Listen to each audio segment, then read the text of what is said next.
Shreyas Iyer, mister Shreyas dependable Iyer, কাল একটা দুর্দান্ত ইনিংস দেখলাম আমরা আইয়ারের ব্যাট থেকে।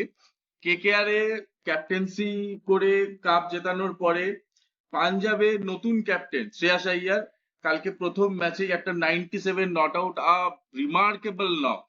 কি বলবি সৈকত, কালকে শ্রেয়াস আইয়ারের নক কেমন লাগলো? আমার তো শ্রেয়াস আইয়ারের এই ভার্সনটা দেখে মনে হচ্ছে যে কেকেআর যতদিন ছিল ততদিন জাস্ট ফায়ার ছিল। পাঞ্জাবে গিয়ে সেটা ওয়াইল্ড ফায়ার হয়ে গেছে। Obviously point to prove Shreyas আইয়ারের। আউট অফ কন্ট্রাক্ট রয়েছে, চ্যাম্পিয়ন্স ট্রফিতে ভালো পারফরমেন্স, চ্যাম্পিয়ন্স ট্রফির আগে খুব ওর টিমের পজিশন নিয়ে খুব ইয়ে ছিল, ডাউট ছিল। ওকে নাকি বসানোর কথা ছিল, খেলানোর কথা ছিল না। কোহলির ইঞ্জুরির জন্য ওকে ডেকে আনা হয়, প্ল্যান্স এর মধ্যে ছিল না। তো কেকেআর এর ওইভাবে ছেড়ে দেওয়া, আমরা যদিও ভেতরের ডিটেলস এ যাবো না অত যে, কার ফল্ট বা কি, but still he had a point to prove. Even captaincy wise ও পুরোপুরি সেলফলেস, নিজের সেঞ্চুরির জন্য কোন রকম গ্রিড ছিল না। লাস্ট ওভারে শশাঙ্ক সিং কে নিজের মতো খেলতে বলা হয়। শশাঙ্ক সিং ইভেন পোস্ট ইনিংসে তাকে জিজ্ঞেস করা হয় যে এরকম কি কিছু থিঙ্কিং ছিল যে শ্রেয়াস আইয়ার যেহেতু 97-এ আটকে ছিল, তো কিছু কি কমিউনিকেশন হয়েছিল? তো শশাঙ্ক সিং তখন এটাই বলে যে না, আমাকে শ্রেয়াস আইয়ার ওভার শুরুতেই বলে দিয়েছিল যে আমার সেঞ্চুরি আসছে বা কিছু, এসব একদম মাথা থেকে ঝেড়ে ফেলতে, জাস্ট ম্যাক্সিমাইজ দ্য ওভার। আমি স্ট্রাইক একদম পাই না পাই, কি 100 না পাই কি না পাই, ইট ডাজন্ট ম্যাটার। তো this shows that is a মানে leading from the front with bat as well as as a leadership তো ক্যাপ্টেন। আছেই অ্যাজ এ তবে ক্যাপ্টেন। এক তবে একটা জিনিস, সেটা হচ্ছে যে আমরা আগের দিনের ম্যাচে দেখেছি যেখানে 27 কোটি টাকায় বিক্রি হওয়া পান মিজারেবলি ফেল করেছে, কিন্তু কালকে যে প্রাইস ট্যাগ নিয়ে শ্রেয়াস আইয়ার খেলতে এসেছিল, শ্রেয়াস আইয়ার তো মানে সেই প্রাইস ট্যাগকে জাস্টিফাই করেছে প্রথম ম্যাচে অন্তত। হ্যাঁ, পান্ত আর শ্রেয়াস আইয়ারের মধ্যে আমরা যদি কম্প্যারিজন করি, অনেকের মতে হয়তো টুর্নামেন্টের শুরুতে যখন অপশন হচ্ছিল তখন পান্তের 27 কোটি অনেকটাই জাস্টিফাইড মনে পড়ছিল। ওয়াই? বিকজ পান্তের একটা ব্র্যান্ড ভ্যালু আছে, মানে যেটা অনেকটা বেশি, পিআর অনেকটা বেশি। তো আন্ডার দ্য রেডার চলে যায় Shreyas Iyer maximum time. KKR কে টাইটেল জেতানোর পরেও তাকে নিয়ে সেরকম কোনো ডিসকাশন হয়নি। তো অনেকে এটা মনে করছিল যে শ্রেয়াস আইয়ারকে 26 কোটি দিয়ে হয়তো অনেক, মানে অনেকটা ওভার পে করে ফেলেছে পাঞ্জাব। বাট সবে একটা ম্যাচ হয়েছে, আমরা অতটা হ্যাঁ, ডিবেট আমরা এখন করা উচিত হবে না। অবশ্যই আমরা পান্তের পরবর্তী পারফরমেন্স নিয়ে অপটিমিস্টিক হতেই পারি। আচ্ছা, আমি একটা পয়েন্টে আসবো। কালকে পাঞ্জাব কিংস এর প্রথম ম্যাচ ছিল এবারের আইপিএল এ। তো কালকে আমরা পাঞ্জাবে যে লাইন আপ দেখলাম সেখানে একটা জিনিস চোখে পড়ার মতো, সেটা হচ্ছে যে পাঞ্জাবের কাছে, পাঞ্জাবের এন্টায়ার লাইন আপে কোয়ালিটি হুম, অলরাউন্ডার্স ভর্তি। আমরা হুম। গ্লেন ম্যাক্সওয়েল কে দেখতে পাচ্ছি, আমরা উমার জাই কে দেখতে পাচ্ছি, আমরা তার সঙ্গে মার্কো জিয়ানসন কে দেখতে পাচ্ছি, ঠিক তার সঙ্গে আমরা স্টয়নিস কে দেখতে পাচ্ছি। তো পাঞ্জাবের পুরো ব্যাটিং লাইন আপটাই একটা স্ট্রং অলরাউন্ডার্স, যারা ইন্টারন্যাশনাল ক্রিকেটে যথেষ্ট নাম করা, তারা লাইন আপে আছে। তো হুম। এতে কি পাঞ্জাব বাড়তি সুবিধা পাবে এই টুর্নামেন্টে, কি মনে হয়? হ্যাঁ, পাঞ্জাবের অবভিয়াসলি চারখানা যারা যারা অলরাউন্ডার খেলেছে কালকে সবাই খুব হাই কোয়ালিটি। ইভেন পাঞ্জাবে যে ডোমেস্টিক যে অলরাউন্ডার্স রয়েছে, হরপ্রীত ব্রার রয়েছে, আহ, তারাও খুব ভালো কোয়ালিটি।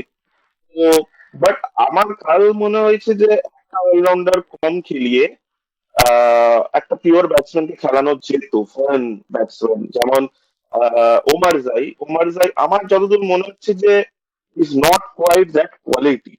বাকিদের তুলনায় যখন আমি দেখি, ব্যাটিং এও সেরকম কোনো সিগনিফিকেন্ট কন্ট্রিবিউশন নেই, বোলিং এও প্রচুর এক্সপেন্সিভ ছিল। তো আই থিঙ্ক কালকে এমনিতেও আমরা একটা মাস্টার স্ট্রোক দেখেছি যে বিজয় কুমার ভাইশাখকে 13th ওভারের পরে আনা হয়। তো বিজয় কুমার ভাইশেখ বোধহয় 3 না 4টে ওভার পর পর অন দ্য ট্রাক করে, আর খুব এফেক্টিভও ছিল ডেথ বোলিং। মানে বলা যেতে পারে যে বিজয় কুমার ভাইশেখের ওই ডেথ বোলিং এর জন্যই রানটা অনেকটা কমে যায়, কারণ আহ, একদম, একদম। সে একটা সময় এমন খেলছিল 36 বলসে 75 রানস মতো বাকি ছিল একটা পয়েন্ট, যখন বাটলার আর রাদারফোর্ড ব্যাট করছিল, যেটা মানে ওরকম একটা পিচে, এতটা ফ্ল্যাট পিচে ভেরি গেটেবল। এখান থেকে ভেরি বিশাল পারফেক্ট। কন্ট্রিবিউশন বিজয় কুমার ভাইসেকে। আই থিঙ্ক বিজয় কুমার ভাইসেকে মেইন প্লেইং ইলেভেনে শিফট করে ইম্প্যাক্ট প্লেয়ার হিসেবে না খেলিয়ে আহ, একে ওমার জাইকে বাদ দিতে পারে, তাহলে বোলিং একটু স্ট্রং হয়। আর জশ ইংলিশকে ওরা আনতে পারে। আর ওদের একটা প্লেয়ার কালকে খেলছিল প্লেইং ইলেভেনে, সুরিয়ান শেডগে, এরকম কিছু একটা, উচ্চারণটা আমার ভুল হচ্ছে, তাকে বসিয়ে দিতে পারে। তার জায়গায় বিজয় কুমার ভাইসা প্লাস জশ ইংলিশ, এই দুজনকে খেলাতে পারে। তাহলে ব্যাটিং ডিপার্টমেন্ট বোলিং ডিপার্টমেন্ট দুটোই স্ট্রং হয়ে যাবে। ইম্প্যাক্টে ওই শেডগে বা হারপ্রিত ব্রারকে ওরা ইউজ করতে পারে। নাইস ইনসাইট, নাইস তাছাড়া ইনসাইট সৈকত। হুম, না আর কালকে আমরা দেখেছি যে পাঞ্জাবের হয়ে দুটোই খুব ইয়াং ওপেনার ব্যাট করতে নেমেছিল, প্রিয়াঙ্ক সিমরন আরিয়া, আর প্রাবসিমরন সিং। প্রিয়ান সারিয়া। তোমার কি মতামত দুজনকে দেখে? না, প্রিয়াংশ আরিয়া কালকে আমি পাঞ্জাবের টপ অর্ডারে ব্যাটিং দেখলাম। ইয়াং ছেলে, এবং সব থেকে বড় কথা হচ্ছে ইন্টেনশন। ঠিক আছে, ইন্টেনশন বোঝাই যাচ্ছে যে শ্রেয়াস আইয়ার হোক বা পাঞ্জাব ম্যানেজমেন্ট হোক, এবারে একটা বড় লক্ষ্য নিয়ে এগোচ্ছে, কারণ এরকম একজন ইয়াং ট্যালেন্টকে টপ অর্ডারে ব্যাটিং করার সুযোগ দিয়েছে। এবং সব থেকে বড় কথা, সে যেরকম সেলফলেস ব্যাটিং করছে, ঠিক আছে, যেরকম অ্যাটাকিং ইন্টেন্ট নিয়ে খেলছে, তাতে এটা পরিষ্কার বোঝা যাচ্ছে যে তাকে এই ভরসাটা দেওয়া হয়েছে যে তুমি ফেল করলেও তুমি চান্স পাবে। না হলে হুম। কেউ কোনো ইয়াং প্লেয়ার এসে এতটা মানে অ্যাগ্রেসিভ ভাবে খেলতে পারে না টপ অফ দা অর্ডার। তো সেখানে আমি তার জন্য অবশ্যই পাঞ্জাব ম্যানেজমেন্টকে আমি বাহবা দেব। ঠিক আছে। আচ্ছা, আমরা গুজরাটের একটা ফ্লস কালকে আমার নজরে পড়েছে, সেটা হচ্ছে যে গুজরাট কালকে যখন চেস করছিল, হুম। রাহুল তেবাতিয়া বাদ দিয়ে ওদের সেই অর্থে কিন্তু মানে সেরকম এফেক্টিভ ফিনিশার আমি দেখলাম না। হ্যাঁ, শেরফান রাদারফোর্ড কালকে খেলছিল, পরে হয়তো রাশিদ খান এসে ব্যাট করতে পারে, কিন্তু সেই অর্থে প্রপার ফিনিশার তেবাতিয়া বাদ দিয়ে আমার সেরকম কাউকে নজরে পড়লো না। তো এখানে কি রাদারফোর্ড কি মানে, কালকেও আমরা দেখেছি বিজয় কুমার বৈশাখের সামনে অনেকগুলো ডট বল খেলেছে, যেখানে হয়তো ওদের চেস করাটা আরো ডিফিকাল্ট হয়ে যায়। তো সেখানে রাদারফোর্ড কি গুজরাতের ফিনিশিং এর ব্যাপারটা সলভ করতে পারবে? আমার ডাউট আছে। ফিনিশিং গুজরাটের ডিসেন্ট আমি বলবো, কারণ রাদারফোর্ড যেখানে আছে, শাহরুখ খান আছে, রাহুল তেভাটিয়া আছে, ইভেন রাশিদ খানও ফিনিশিংটা হ্যান্ডেল করতে পারে। তো ফিনিশিং নো ডাউট খুব ভালো, তবে আমার মনে হয় যে গুজরাটের ব্যাটিং অর্ডারটা ওরা একটু মেস আপ করে ফেলেছিল। জস বাটলারের মতো প্লেয়ার পড়ে থাকতে কখনো তাকে মানে ওপেনিং করাচ্ছে না, এটা আমার খুবই একটা বড় ব্লান্ডার মতো মনে হলো। আমারও। স্পেশালি এত হাই স্কোরিং একটা ম্যাচে তুমি 240 প্লাস চেস করছো, মানে ইনিংস এর শুরুতেই রান রেট হচ্ছে 12 প্লাস। তো সেখানে জস বাটলারের মতো একটা এক্সপিরিয়েন্সড ব্যাটসম্যান, যে ইভেন মানে রাজস্থানের হয়ে 7 বছর এই জিনিসটা করে এসছে। আর লাস্ট ইয়ার আমরা দেখেছি যে আরসিবির এগেনস্টে আর কেকেআর এর এগেনস্টে এরকম দুখান হাই স্কোরিং চেসে জস বাটলার লাস্টের দিকে একাই দাঁড়িয়েছিল, দুটোতেই সেঞ্চুরি মেরে নিজের টিমকে জেতায়। তো সেই এক্সপিরিয়েন্সটা ইউজ কেন করলো না, কেন জস বাটলারকে নাম্বার 3-তে পাঠালো জিপি ম্যানেজমেন্ট, আমার ওটা খুবই অবাক লাগলো। স্পেশালি যেখানে সাই সুদর্শন, গিলকে আমি ঠিক আছে মানছি, গিল ক্যান বি অ্যাগ্রেসিভ, আর কালকে অ্যাগ্রেসিভলি খেলেওছে। 15 বলসে 31 আর 32 এরকম কিছু করেছে, ভালো অ্যাটাক করছিল। But Sai Sudarshan as a batsman আমার মনে হয় যে ইজ টু, মানে একটু টেকনিক্যাল গ্র্যান্টেড। টাইপের। হ্যাঁ মানে খুবই ট্রেডিশনাল ধরনের ব্যাটসম্যান। হ্যাঁ নো ডাউট কালকে খেলেছে ভালো, 74 রানস করেছে, বাট আমরা যদি দেখি পাওয়ার প্লেতে স্ট্রাইক রেট খুবই কম ছিল একটা সময়। 17 বলসে 17 রানস এরকম কিছু ছিল, রানা বল খেলছিল শুরুর দিকে। তো এটাতে গিলের ওপর প্রচন্ড প্রেশার নিশ্চয়ই পড়েছে, যার জন্য হয়তো একটা র্যাশ শট খেলতে গিয়ে আউট হয়ে যায়, ওভার অ্যাটাক করতে গিয়ে আউট হয়ে যায় ম্যাক্সওয়েলকে। তো এটা বাটলার থাকলে আই থিঙ্ক মেবি গিলকে এটা করার দরকার পড়তো না। ফিনিশিং নিয়ে আমি চিন্তিত নই আপাতত, কারণ এ ভালোই ফিনিশার রয়েছে। Rahul Tewatia is a proven player. রাজস্থানের হয়ে যখন খেলতো অনেক সময় এরকম ফাঁসিয়েছে। আর আহ, ঠিকই আছে, বাট জিটিকে একটু ভাবতে হবে ব্যাটিং অর্ডারটাকে নিয়ে। জিটিকে একটু ভাবতে হবে, কারণ আমিও কালকে যেটুকু গুজরাটের ব্যাটিং লাইন আপ দেখেছি তাতে গুজরাট হেভিলি ডিপেন্ডেন্ট তাদের টপ অর্ডারের উপরে। সাই হুম। সুদর্শন, জস বাটলার, শুভমান গিল, এই তিনজন কেমন খেলবে তার উপর জিটির পুরো ব্যাটিংটা ডিপেন্ড করবে। ঠিক আছে। হুম। তবে হ্যাঁ, আমি পাঞ্জাবের ডেথ বোলিং এ আসবো। পাঞ্জাবের ডেথ বোলিং এ কালকে বিজয় কুমার বৈশাখ ব্রিলিয়ান্ট মুভ। তার সঙ্গে আমাদের আর্শদীপ সিং আছে, আমাদের ইন্ডিয়া টিমের টি টোয়েন্টি বোলার। তো পাঞ্জাবের ডেথ বোলিংও কিন্তু ব্যাটিং এর পাশাপাশি যথেষ্ট ব্যালেন্সড মনে হচ্ছে এবার। হ্যাঁ, পাঞ্জাবে আহ, আমি বলবো যে বিজয় কুমার ভাইসাকেরটা ওরা হয়তো প্ল্যান ছিল না, একটা অ্যাক্সিডেন্টাল মাস্টার স্ট্রোক হয়ে গেছে। এবার এটাকেই ওরা নিয়ে কন্টিনিউ করতে পারে। বিজয় কুমার ভাইসাক বরাবর আমার পার্সোনালি খুব ভালো একটা বোলার হিসেবে মনে হতোই, ইভেন তখন ও আরসিবির হয়ে খেলতো। আরসিবি কখনোই ওকে ফুল, মানে ওর ফুল পোটেনশিয়ালকে কখনো ইউজ করেনি আমার যেটা মনে হয়। তো যখনই লিমিটেড চান্সেস পেয়েছে আরসিবির হয়ে, আর এটা আরসিবি টিমের সাথে আমরা দেখে থাকি যে ওরা অবশ্যই। এরকম কিছু কিছু ওদের প্লেয়ার্স থাকে যাদেরকে ওরা ইউজই করে না, বাট ওরা যখন অন্য ফ্র্যাঞ্চাইজে যায় তখন খুব ইম্প্যাক্টফুল পারফরমেন্সেস দিতে শুরু করে দেয়।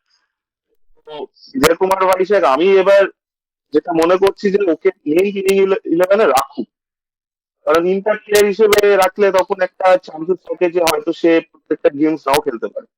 অবশ্যই। তো ডেথ বোলিং খুবই ভালো, একটু প্রেডিক্টেবল হয়ে যাচ্ছিল মাঝখানে, যেটা আই থিঙ্ক রাদারফোর্ড অতটা ইউটিলাইজ করতে পারেনি। ওরা আমরা ভুলে যাচ্ছি ইয়ানসেনও খুব ইম্প্যাক্টফুল একটা বোলার ইম্প্যাক্টফুল, হ্যাঁ, ডেথ এতে বোলিং এ প্রচন্ড ইম্প্যাক্ট। সাউথ আফ্রিকার হয়ে রিসেন্ট ইয়ার্সে, মানে লাস্ট 1-2 বছরে অ্যাটলিস্ট খুবই ইমপ্রুভ করেছে as a death bowler. Opening bowling তো খুব ভালো করেই, বাট ডেথ বোলিং গেমটা খুব ইমপ্রুভ করেছে। তো পাঞ্জাবের টিমটা বেশ ভালো, মানে ব্যালেন্স লাগছে। সবাইকে ইউটিলাইজ মানে করার দরকার পড়েনি চাহেলকেও। Chahal had a very off day, প্রচন্ড মার খেয়েছে। তো চেহালের অফ ডে হওয়ার সত্ত্বেও পাঞ্জাব আটকে দিয়েছে। স্টয়নিসকেও খুব একটা লাগেনি, ওমারজাই এক্সপেন্সিভ ছিল।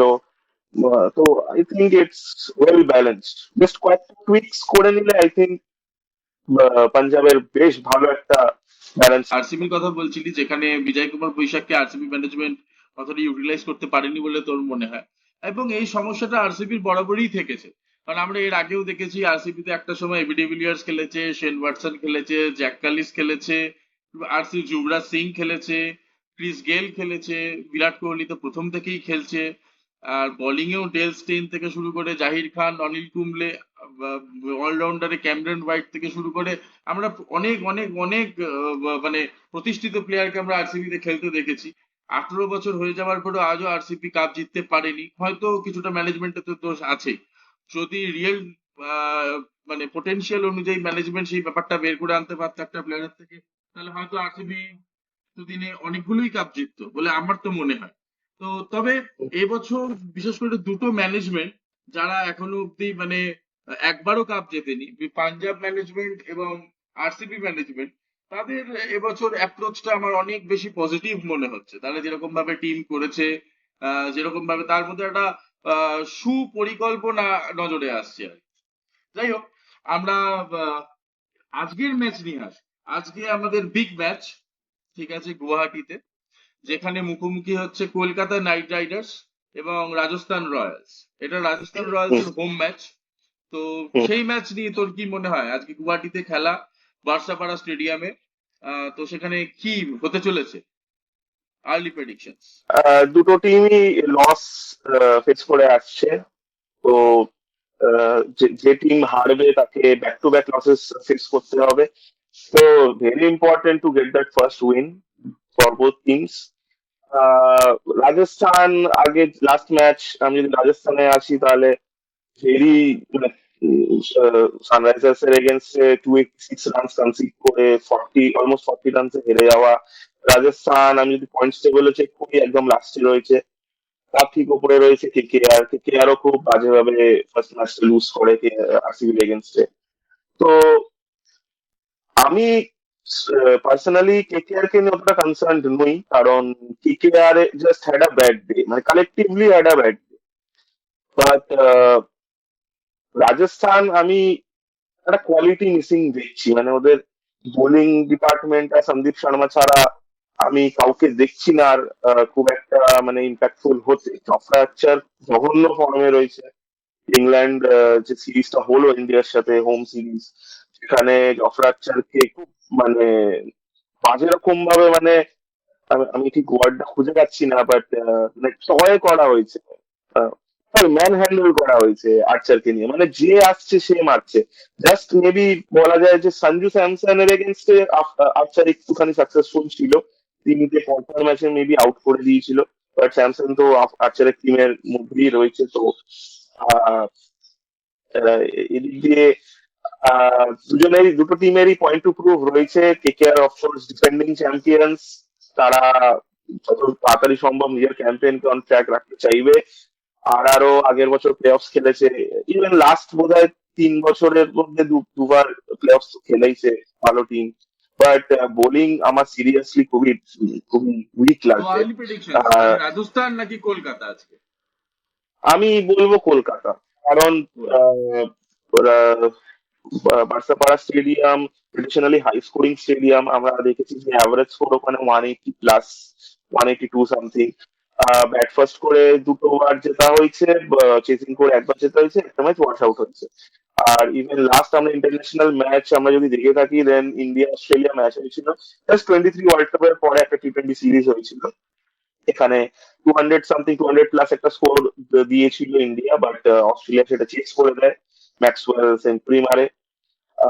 তো ডিউ তো পড়বেই অবভিয়াসলি, যে টিম ব্যাটিং সেকেন্ড করবে, চেস করবে, তার বিশাল অ্যাডভান্টেজ থাকবে। রাজস্থানের ব্যাটিংটা স্ট্রেংথ বোলিং এর থেকে, তো রাজস্থান চাইবে তারা চেস করুক, নিজের বোলিং ফার্স্ট করে নিজের যে উইক সুট, যেটা উইকার পার্ট যেটা, সেটা এক্সপোজ হতে দিক। দেন ওরা চাইবে যে ওদের ওরা ব্যাটিংটা দিয়ে চাইবে যেহেতু যাতে বেশি স্ট্রং, ওটাকে দিয়ে মেক আপ করে নেবে। মানে যত খুশি ওরা কনসিড করে নিক, এটা যেন সেকেন্ড ইনিংসে না হয়, এটাই যা ওদের যাতে হাতে থাকুক, যাতে যাই হোক। স্ট্রঙ্গার তো পার্টটা দিয়ে ওরা মেক আপ করে দিতে পারে। তো আমি তাহলে বার্সা পাড়াতে যে চেস করবে সে সুবিধা পাবে। তো সেদিক থেকে আর আমি রাজস্থানের পোস্ট ম্যাচেও বলেছিলাম আমি যে রাজস্থানের কিন্তু প্রথম ম্যাচ দেখে মানে ওদের ব্যাটিং লাইন আপকে আমি যথেষ্ট সমীহ করি। কারণ 280+ রান চেস করতে নেমেও তারা 240+ রান করেছে, is are not a matter of joke. তো রাজস্থানের যথেষ্ট স্ট্রং ব্যাটিং লাইন আপ। তবে আমি আজকে কলকাতাকেই সাপোর্ট করব, কারণ তার দুটো কারণ মেইনলি। প্রথম কথা হচ্ছে যে কলকাতা ডিফেন্ডিং চ্যাম্পিয়ন, ঠিক আছে। আর এবছর অকশনের পরেও কলকাতা তার নিজের যে কোর, তাকে মোটামুটি ভাবে 80-90% সেটাকে ইন্ট্যাক্ট রাখতে পেরেছে। তো সেই জন্য আমার মনে হয় যে কলকাতা অনেক বেশি গোছানো, কেকেআর ফ্র্যাঞ্চাইজি অনেক বেশি গোছানো। তো সেদিক থেকে আমি আজকে কলকাতাকে সমর্থন করছি। তো দেখা যাক আজকে গুয়াহাটিতে ম্যাচে কি হয়। কে টসে জেতে, যদিও টসটা তো কারোর হাতে নেই, কে চেস করবে কে ব্যাটিং ফার্স্ট করবে এটা তো সম্পূর্ণভাবে কিছুটা লাকের ব্যাপার। তো যাই হোক, আমরা পোস্ট ম্যাচে আসবো রাজস্থান ভার্সেস কলকাতা। আজকে তুইও কলকাতাকে সমর্থন করছিস, আমিও কলকাতাকে সমর্থন করছি, দেখা যাক ম্যাচে কি হয়।